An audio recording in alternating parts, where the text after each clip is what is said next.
Now, there might come a time with your website where you either want to scale it in a way that you don't know how, or there's certain things that just aren't worth your time doing, and you're going to have to hire out some help. Now, there's really expensive ways to do this and really cheap ways to do this, and you might end up with the same service or solution. So, we're going to cover that in this lecture. The first rule to understand is the more that you know, the better you're going to be able to hire stuff out. So if you're hiring out a job that you already know how to do, you're going to be able to hire out that job a lot better than hiring out a job that you don't even have a grid for. You won't know how to properly price it or what things to really ask for.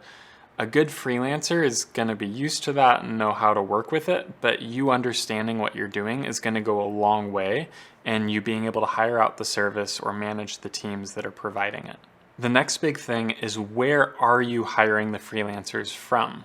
Now, there's certain tiers within this, and I'm going to share from the most expensive to the cheapest. Most expensive would probably be having your own in-house team. So this is hiring a full-time web manager with benefits, and they might even have multiple programmers underneath them.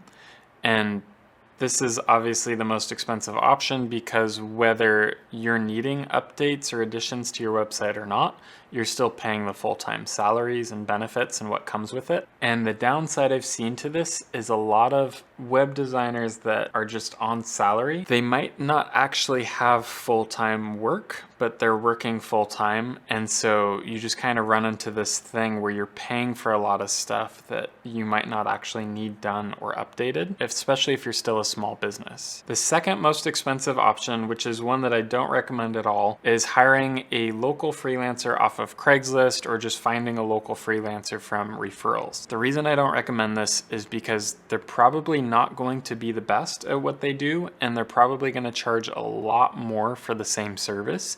And the reason why is just because their expenses are higher, and because they're meeting with you in person, they're charging a lot more for that. But you don't actually need to meet with your web designer in person. Like, just email is fine, and if you really need to, you can video conference with people anywhere in the world. Realistically, there's people in other parts of the world that are going to be a lot more skilled that can do it for a lot cheaper and get you the same result. So the third option in finding those people is sites like freelancer.com. There's a bunch of other sites that are similar. I'll list some of them here. You can go onto those sites like Freelancer or Upwork and hire people from there and do it based on their reviews, based on their hourly pricing, based on what they specialize in. Now, this is a good option for finding a really specific person for a specific task, whether it's just a theme designer or a specific type of coding or specific type of plugin that you want help with. And this can be great for there, but it's probably going to be more expensive than this last and cheapest tier. Now, a lot of people might laugh at this, but this cheapest tier is using a site like Fiverr.com. And the reason I'm recommending this is because WordPress is so intuitive that almost anyone can do it. And so there's services on Fiverr that cover almost every part of WordPress that you would need help with. So I've seen it for $10, someone will help you install WordPress on your site. For $10, someone will help you set up any theme. For like $5 or $10, someone will do your content creation and like write out articles for you. For $5 or $10, they'll do a lot of the designing for you. They'll create a logo for you. And so almost every step that you might need help with for your web design, you can find that service on sites like Fiverr, where it's really cheap. And it's these people that are incredibly skilled at what they do. So I've hired freelancers from Upwork and Craigslist and multiple different places, and I've been completely screwed over by programmers on Craigslist. And then sites like Upwork, it's been all right, but a lot of times I end up paying for a service that's very different than the one I wanted. And so an important thing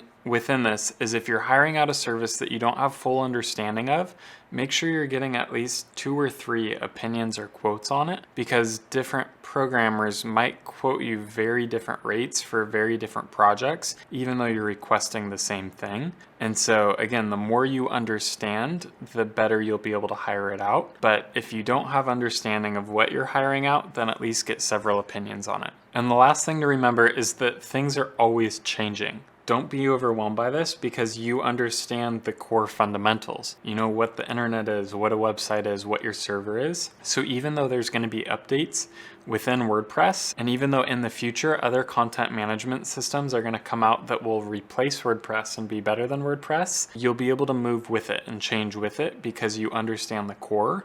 But continue to educate yourself and continue to stay updated, because this will make it way easier to hire out services, manage teams, and be able to do a lot of the work on your own.